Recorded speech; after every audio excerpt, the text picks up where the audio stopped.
Bueno, hola Instagram,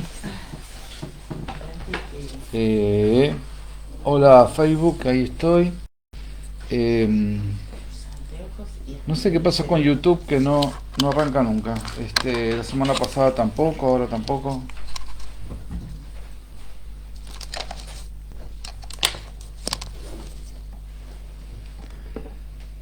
No va.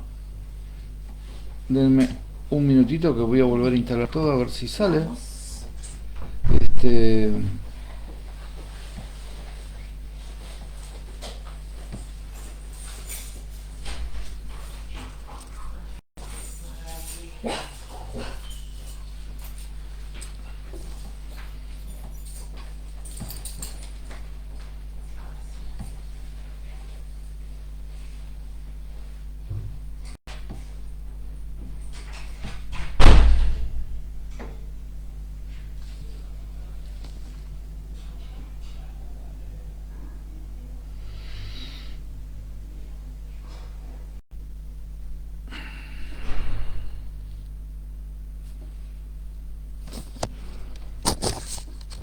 si no me quedo solamente con, como la semana pasada, con.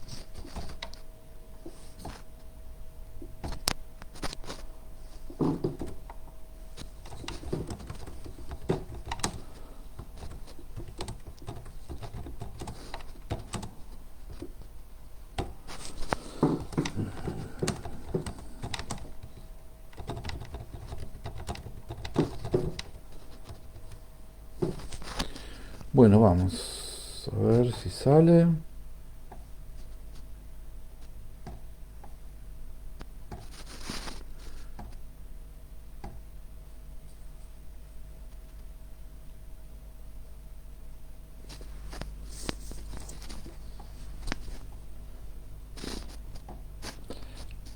Me parece que no. No, está congelado.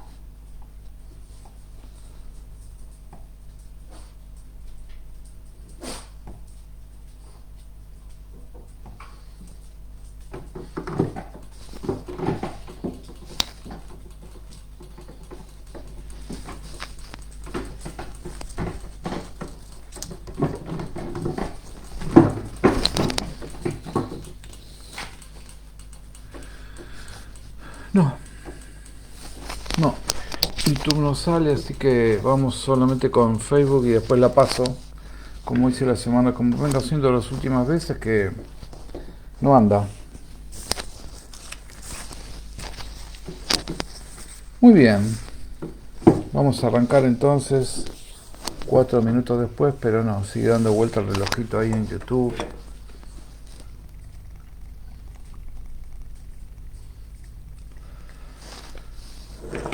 No. Muy bien. Hoy les quiero hablar de una forma de psicoterapia que es como que rompe los parámetros y forma parte de lo que es la tercera ola de psicoterapia. Eso ya hablé. La primera ola fue Freud, Lacan, principio del siglo XX, 1900. Después siguió. No, no anda esto. Bueno, chao. Adiós YouTube. Adiós YouTube. Salir de YouTube. Cerrar la máquina. Apagar la cámara. Ya está. Y sacar el micrófono. Muy bien.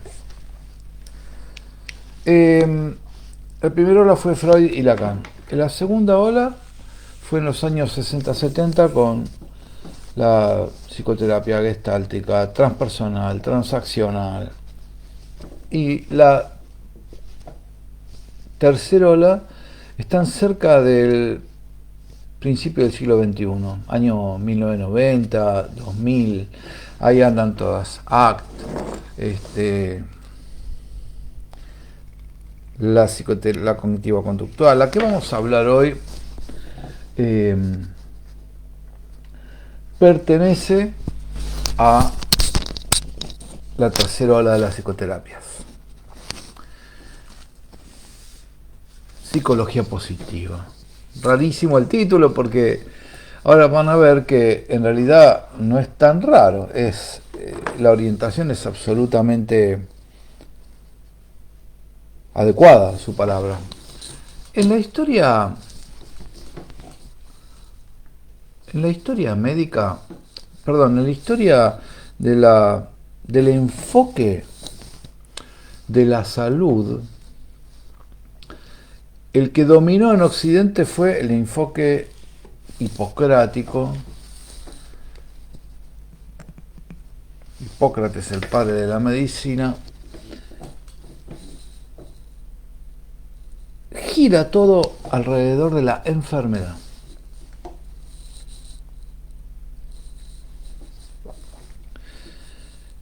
No alrededor de la salud, sino alrededor de la enfermedad. En la antigua China, por ejemplo, siempre se enfocaba alrededor de la salud. Por lo tanto, a los médicos se les pagaba mientras la persona estaba sana. Cuando la persona se enfermaba, le dejaba de pagar al médico. Con lo cual, el médico colocaba todos sus esfuerzos en mantener la buena salud del paciente, en promover la salud. Muy bien. En Occidente, con Hipócrates, con el padre de la medicina, aparece un nuevo concepto, que es el tema del modelo médico, el modelo teórico médico. ¿Y esto qué significa? Bueno, lo que significa es que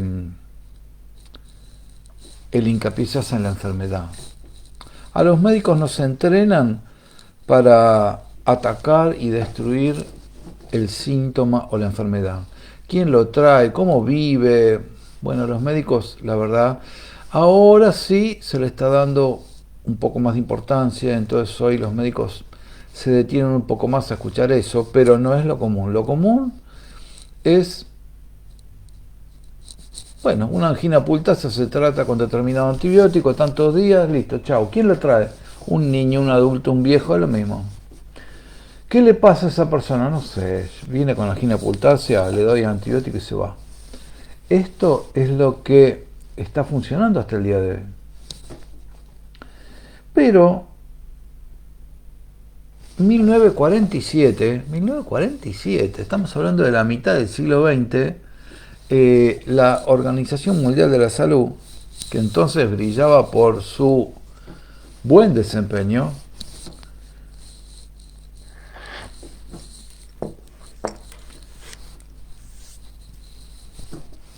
sin emitir opinión, define la salud como el completo estado de bienestar físico, psíquico y social. O sea, empieza a agregar no la falta de enfermedad, como es el modelo médico, sino el completo estado de bienestar físico, psíquico y social.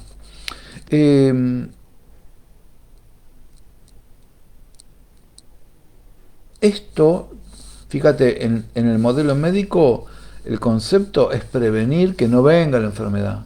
En el modelo que se llama salugénico, porque viene de génesis, o sea, de crear salud, modelo salugénico, lo que hay que hacer no es prevenir que no aparezca la enfermedad, es promover la salud, promover el bienestar, promover la felicidad. Y entonces aparece ya la psicología humanista en los años 60, 70 y finalmente aparecen las investigaciones, no acá, pero en Estados Unidos, en Inglaterra, aparecen las investigaciones sobre teoría del apego, la resiliencia. Ya hablé, algunas veces mencioné el tema de la resiliencia. La resiliencia es un concepto sacado de la física de los metales que tienen la capacidad de ser deformados y volver a su forma original. Un resorte, por ejemplo, tiene resiliencia. Y a raíz de eso, por analogía, en psicología se usa el concepto de resiliencia para las personas que les pasa algo, su vida sufre algún cimbronazo y esa persona recupera de alguna manera su equilibrio, como si fuera un resorte. Por eso se usa el concepto de resiliencia, se lo traslada también a la psicología. Ok. Inteligencia emocional, creatividad, todos estos conceptos son de los últimos 40 años, 50 años. Entonces, y finalmente aparece sobre el fin del 1900, o sea, 1998 creo que es, aparece un señor que vive todavía, que se llama Martin Seligman.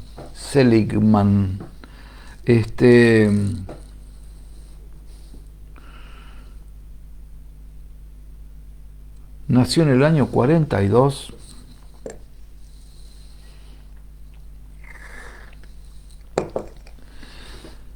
Y está en Estados Unidos, en la Universidad de Pensilvania, y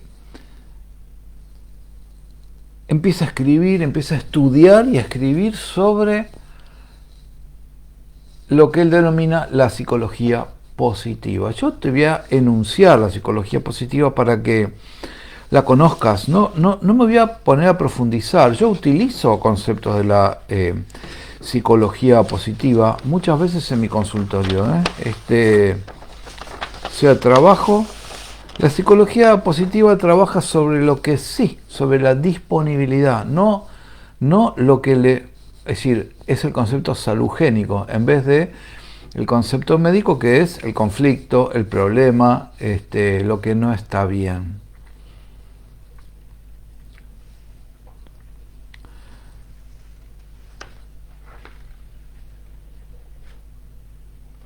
Seligman escribió varios libros bastante interesantes, son como de autoayuda. A mí me cansa un poco leer esos libros porque, no sé, una tercera parte por lo menos de esos libros son Martin nació y entonces tuvo un problema y entonces te piensa a contar historias de personas que la verdad que están lejos de ser libros. Yo necesito libros que sean bastante más sintéticos que eso, pero bueno. El libro se llama La auténtica felicidad. Muy buen libro, muy buen libro. Si querés leer una cosa general sobre psicología positiva, te recomiendo ese libro, La auténtica felicidad. Y lo que te voy a lo que sí vamos a hablar es sobre en qué se basa Seligman. No es con N, es Seligman, con G, Seligman. ¿Y en qué se basa Seligman para trabajar con la psicología positiva? Mira, una vez leí un artículo hace muchos años. Se llamaba La lapicera verde, que lo escribía una mamá de un niño que iba al colegio. Y entonces esa mamá contaba que cuando éramos chicos estaba la lapicera roja, que te marcaba los errores, te subrayaba, te tachaba. La lapicera roja marcaba los errores. Pero ese artículo se llamaba La lapicera verde. ¿Y qué era la lapicera verde? De golpe el chiquito le enseñaban, por ejemplo, caligrafía, y entonces hacía todo horrible, arriba, abajo el renglón, todo torcido, y de golpe aparecía una letra impecable. Y esa maestra con la lapicera verde marcaba esa letra y le ponía te felicito, no sé qué. O sea, marcaba el acierto. Y el pibe vino todo contento a esta madre a decirle, la seño me puso te felicito. Cuando la madre vio la hoja, era todo horrible salvo esa letra. Pero el concepto es aplaudir el acierto. Esto da una motivación extraordinaria para que ese niño vaya creciendo, modificando, fortaleciéndose. Entonces, Este concepto de la psicología positiva y de pensar en las fortalezas y no en las debilidades de la persona es donde está orientado esto. No es nuevo. Esto, a ver, desde el punto... Yo tengo un taller que se llama Calidad Humana, ¿no? En donde trabajo, es un taller largo, donde se trabaja el cuerpo, la emoción, la mente y lo espiritual, y de cada cosa, cómo se busca mejorar cada uno de estos componentes de la estructura del ser humano, ¿no? Calidad humana. Y esto es oriental, digamos, es conocimiento espiritual puro, llevado a cabo comprendiendo que el hombre tiene varios cuerpos, en fin, o sea que, pero en Occidente es revolucionario hablar de un concepto salugénico. Una palabra poco conocida, seguro, no sé si alguna vez la habías escuchado, el modelo salugénico versus el modelo médico, ¿no?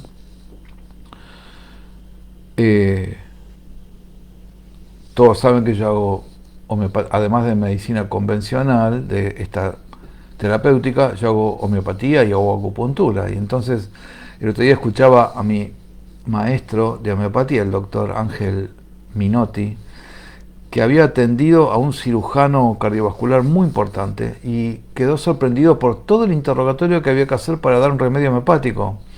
Y entonces, después de que le dio el remedio y qué sé yo, bueno, al día siguiente lo llamó, dice, la verdad que me quedé sorprendido de todo lo que preguntan, ¿no? Porque entonces él dice, bueno, le dice mi maestro, ¿no? El doctor Minotti, dice, lo que pasa es que el concepto es distinto. Ustedes dicen,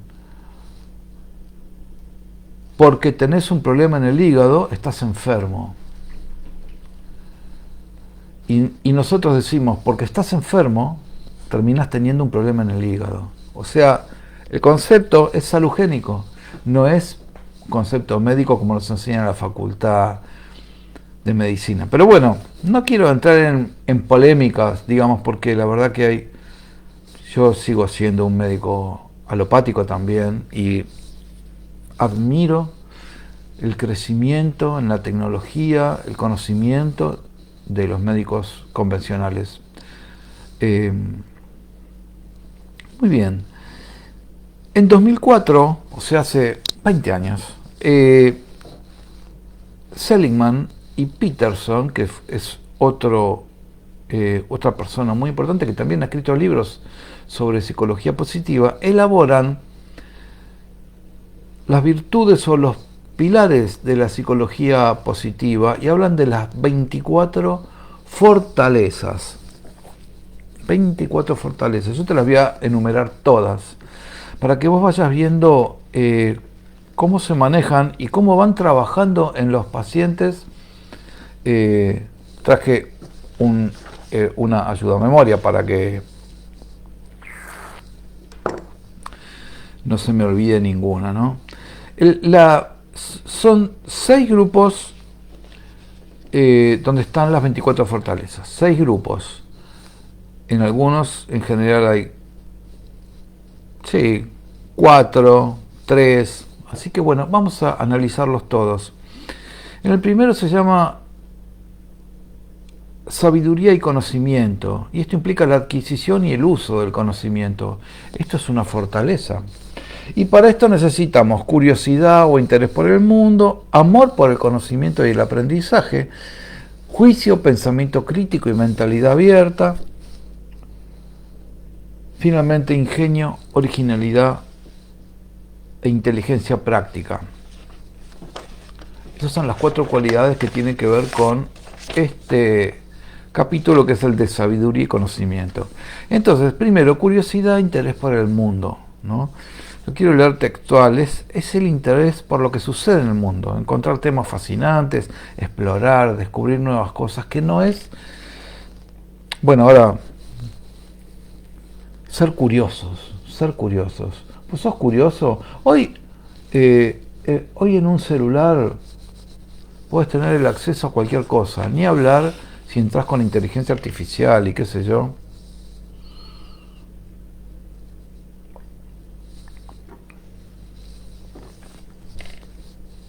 Esto no es vino, yo no tomo alcohol. Esto es té de hibiscus con limón y endulzado. Hoy en un celular vos podés tener el acceso al conocimiento que quieras y la búsqueda de la información que vos quieras.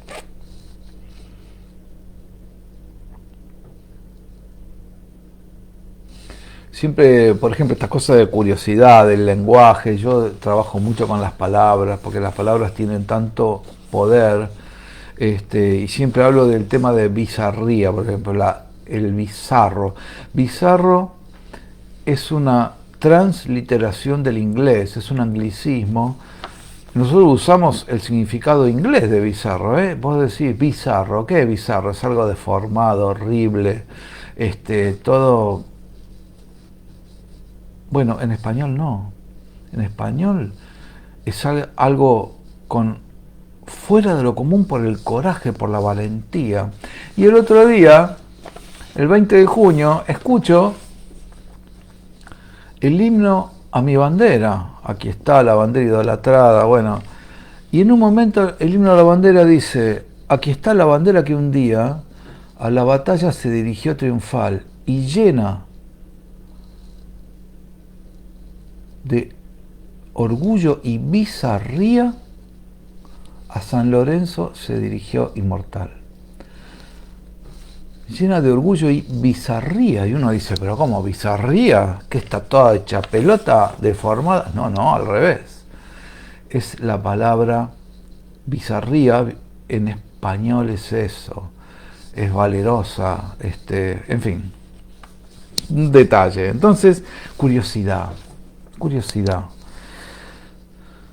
Después viene el amor por el conocimiento y el aprendizaje. La verdad que yo no me duermo si no he aprendido algo cada día. La verdad, es así.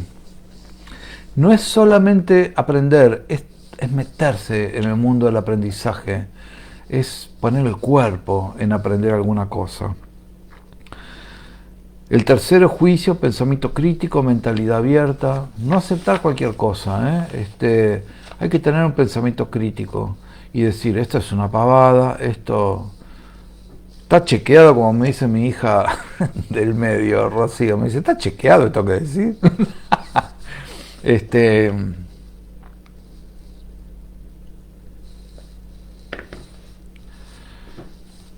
Finalmente, ingenio, originalidad, inteligencia práctica. Reflexionar sobre nuevos y productivos caminos y formas de hacer las cosas, ser original, buscar cosas, creación artística, pero no es solo creación artística, ¿eh? La originalidad, el ingenio, tiene que ver con esta cosa de este capítulo de la sabiduría y el conocimiento. Hay gente que naturalmente es creativa, es original, tiene ingenio, yo los admiro. Yo no lo tengo.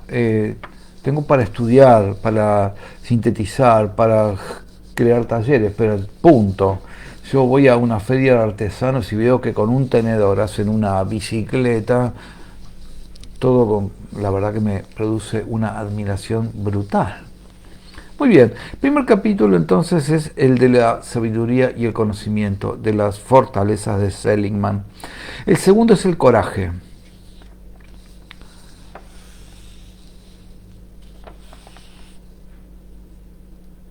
¿Qué nos pasa frente a situaciones o dificultades internas o externas que tenemos en la vida? Bueno, entonces la valentía no es no tener miedo, ¿eh? No tener miedo es una patología. La audacia, el audaz es una patología. Es raro, ¿cómo? ¿Un tipo en la guerra no va a tener miedo? El valiente tiene miedo y lo enfrenta y a pesar del miedo actúa. Ese es el valiente, no es el audaz. El audaz es el que no tiene miedo, lo cual, que es el intrépido, ¿no? Audacia y el intrépido es una cualidad casi patológica. Un tipo que no tiene miedo hay que temerle. Salvo que esté drogado. Por eso la palabra heroína viene de que generaba héroes, y esto se hacía en la Primera Guerra Mundial, se drogaba a los soldados con heroína. Siempre los ejércitos han llevado drogas para sus soldados, más allá de la historia oficial, sépanlo. Hay una provisión de estas sustancias. Muy bien, valentía entonces, perseverancia y diligencia. El perseverante sigue y sigue y sigue para llegar a la meta que eligió. Ahora, a esto se le suma la integridad, honestidad y autenticidad. No es de cualquier manera, no es de cualquier manera. El fin no justifica los medios. Entre otras cosas, el fin justifica los medios es una frase que se la adjudican a Maquiavelo y es falsa. Léete todo El Príncipe y nunca vas a encontrar esa frase. Es falso eso, es un mito urbano. Hay que ser íntegro cuando uno, como valor, uno debe ser íntegro y honesto cuando uno persigue una meta. Finalmente, vitalidad y pasión por las cosas. Todas estas son fortalezas que se cultivan en la psicología positiva.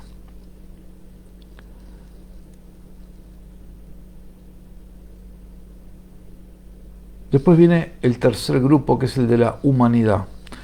Fortalezas, que son fortalezas interpersonales que implican cuidar y ofrecer amistad y cariño a los otros. Los médicos sabemos de esto, las enfermeras también saben de esto, los terapeutas saben de esto. Amor, capacidad de amar y ser amado, simpatía, amabilidad y generosidad, es otro. Inteligencia emocional, personal y social. Son los tres fortalezas que tienen que ver con esto, con la humanidad. El cuarto grupo es el de justicia. Tiene que ver con las fortalezas cívicas. Como ves, adquisición y uso del conocimiento es la primera. Situaciones difíciles, la valentía. Con los demás, humanidad. Justicia, son fortalezas cívicas. Ciudadanía, civismo, lealtad, trabajo en equipo, todo esto es una fortaleza. Sentido de la justicia y equidad, que debe ser personal. En espiritualidad hay una definición de justicia que dice así: cada cual según su capacidad y a cada cual según su necesidad. Ese es el sentido de justicia. Hay gente que naturalmente siente que algo es injusto, pero no puede definir por qué. Bueno, hay que buscar la definición espiritual de justicia. Cada cual según su capacidad, a cada cual según su necesidad. Por ahí, un estudiante brillante en un examen casi que ni estudia y puede sacar 10. En cambio, uno que no es tan brillante, se esfuerza un montón, termina sabiendo por ahí menos que el brillante, pero el brillante no estudió. Al que se esforzó habría que ponerle 10 y al brillante habría que ponerle 4. Porque es cada cual según su capacidad. El brillante tendría que estudiar para 14, no para 10. ¿Entendés? En este grupo de las fortalezas de Seligman para la justicia, que son fortalezas cívicas, está la ciudadanía, civismo, lealtad, trabajo en equipo, sentido de justicia, equidad y finalmente liderazgo. Aquel que puede animar un grupo, que es un líder, ¿cómo decirlo? Que es un líder natural. Se puede estudiar el liderazgo, una parte teórica se puede estudiar, pero hay gente que tiene naturalmente condiciones a ver, son espirituales. Por eso estas condiciones, y es natural en ciertas personas, por su vida, por la vida que tienen.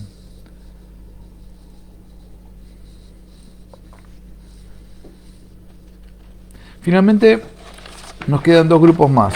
El de la moderación, que nos protegen contra los excesos. Ese tiene 4 fortalezas: la capacidad de perdonar, la misericordia, la modestia, la humildad, la prudencia, la discreción, la cautela y finalmente el autocontrol, la autorregulación. Estas 4 fortalezas integran lo que se llama la moderación. Y finalmente, el sexto grupo, que es la trascendencia. Ya tiene que ver con una cosa, si querés, espiritual. Ellos no lo dicen así, dicen que forjan conexiones con la inmensidad del universo, proveen un significado a la vida. Bueno, ok, no quieren definir la palabra espiritual con esto, ¿no? Pero en realidad es la gratitud, la esperanza, el sentido del humor, bueno, y finalmente el sentido religioso, ¿no? Estas son las 24 fortalezas de Seligman. Hay gente que viene muy castigada por la vida y trabajar solamente sobre el conflicto a veces no sirve. Hay que trabajar, ir construyendo de a poco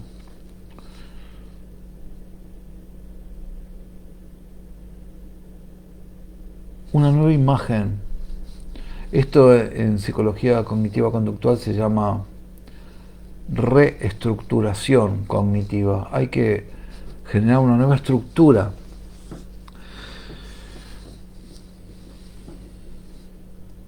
Tuve un caso de una persona muy querida, castigada por una familia patológica, y su concepto de sí misma era horrible. Consideraba que era horrible, consideraba que todo lo que intervenía, todo lo que decía era motivo de ser juzgada o de ser culpable, etc. Entonces, sin embargo, yo veía otra cosa, veía sentido del humor, inteligencia, brillo en lo que decía,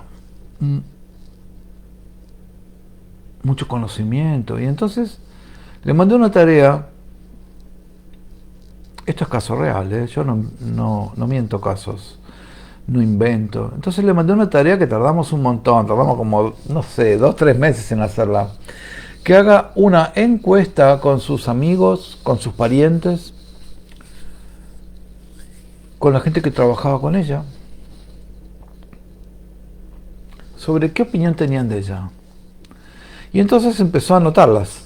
Y entonces armó una hoja de cartulina entera, blanca, y la fue poniendo con distintos colores, y la persona que le había dicho las cosas. Todas eran cualidades positivas. Una hoja entera de cartulina, no sé si es 1 metro por 1 metro, no sé cuánto mide la hoja de cartulina. Abajo, a la derecha, en el cuadrante inferior derecho, chiquitito así en negro, era la imagen que de ella tenía sus padres y sus hermanos.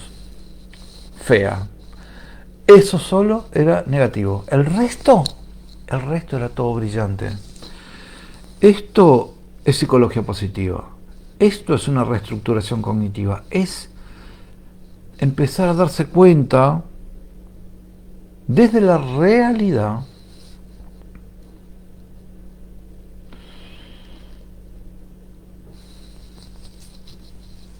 la imagen que ella tenía sobre los demás y no sobre la imagen que ella tenía de sí misma. Hay un mantra en espiritualidad que dice, extraordinario, que dice que la realidad rija todos mis pensamientos y que la verdad predomine en mi vida. Que la realidad rija todos mis pensamientos y que la verdad predomine en mi vida. Por eso está bueno en psicoterapia, sobre todo el modelo si querés, norteamericano, muy científico, que empiezan a validar las cosas. ¿Sabías que hay una encuesta sobre felicidad, por ejemplo? Eh, es una cosa muy interesante. Y hoy la eficacia de la psicoterapia se valida estadísticamente en Estados Unidos. Acá no. Acá, y sí, yo voy al psicólogo. ¿Y qué corriente hace? No sé, no tengo ni idea. Te dicen así. Bueno, allá se empiezan a estudiar esas cosas, ¿no? Por ejemplo, sobre la felicidad. ¿Tener plata te vuelve más feliz? No. ¿Ser rico te vuelve más feliz? No. ¿Tener un buen laburo te vuelve más feliz? No. La felicidad tiene que ver con otras cosas. Yo ya hablé sobre la felicidad, la alegría y el gozo.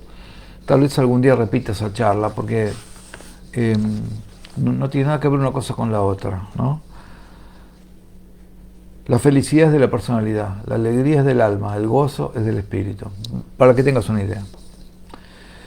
Finalmente, en 2010, hace solo 15 años, el mismo Seligman, como para terminar el pantallazo sobre lo que es la psicología positiva, ¿no? El mismo Seligman elabora un modelo que se llama PERMA, que en realidad está sacado del inglés.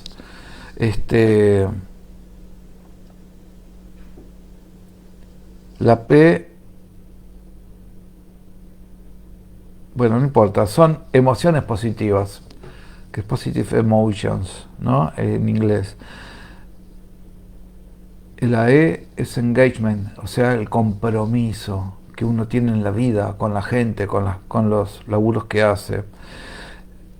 PERMA, R de relationships, o sea, de las relaciones positivas. Hay que cortar con las relaciones negativas. Yo ya he dicho, no voy más a reuniones donde no tengo ganas, donde la gente no me interesa, no voy más. Quedo mal, dije, sí, quedo mal, pero la verdad que no pierdo más tiempo, estoy grande.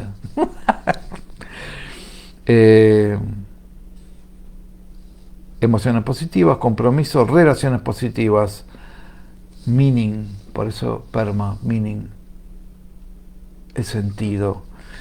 ¿Qué es lo que le da sentido a tu vida? ¿Qué cosa le da sentido a tu vida? No me digas que es mirar LAM a las 8 de la noche. Eso no puede darle sentido a nadie. Sin desmerecer lo que le gusta LAM, ¿no? Pero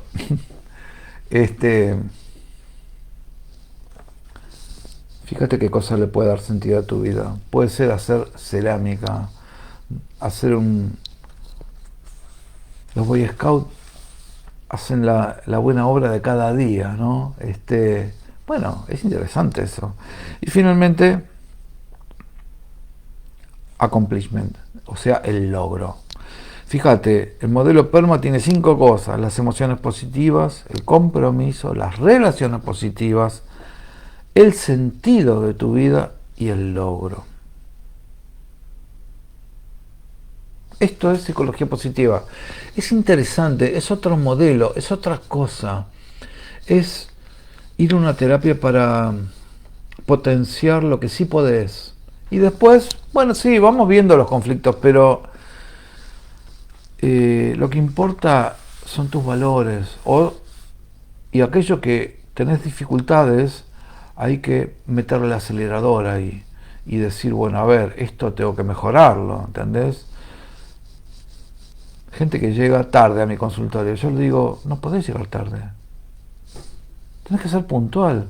Una persona que es impuntual es poco confiable. Pensalo, qué sé yo.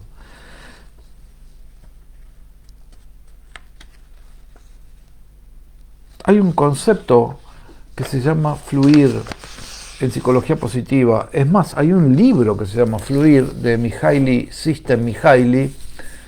No te lo recomiendo. Es para terapeutas. Es un libro es un libro muy interesante, pero es interesante porque encima lo sacaron de la psicología del juego, de los juegos de mesa, ¿no? Donde uno se pone a jugar con amigos y se acaban los problemas, se acaba el sentido del tiempo.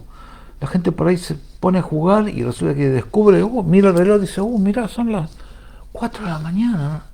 no se da cuenta que estuvo jugando 6 horas divertida con alguien. Fluye. Eso se llama fluir, flow.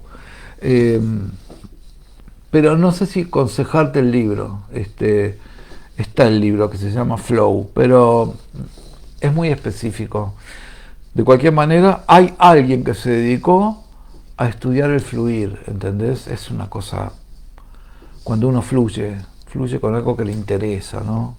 Cuando alguien hace una tarea que le gusta, pasa el tiempo y ni se dio cuenta, ni pensó en los problemas que tiene, ni se acordó de escuchar la radio, la tele, no, está fluyendo en la tarea que emprendió. Fluir. Bueno, este pantallazo es psicología positiva. Creador, como el alma mater de esto, Martin Seligman. Te recomiendo el libro La auténtica felicidad. Muy interesante para leer. Filtrarle todo, Jack, John, Mary, no sé qué, todos los casos que te pone, que son páginas y páginas. Pero sacarle todo eso y está bueno. Si te interesa algún tema, no tenés más que pedírmelo. Y si puedo, lo conozco, lo preparo y algún día lo doy. Mi consultorio, lunes, miércoles y viernes, de 7 a 19. Enfermedades complejas, enfermedades severas. Hago todo el trabajo mental, emocional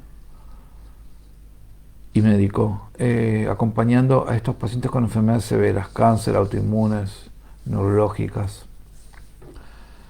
psicoterapia y finalmente homeopatía y en menor cantidad acupuntura.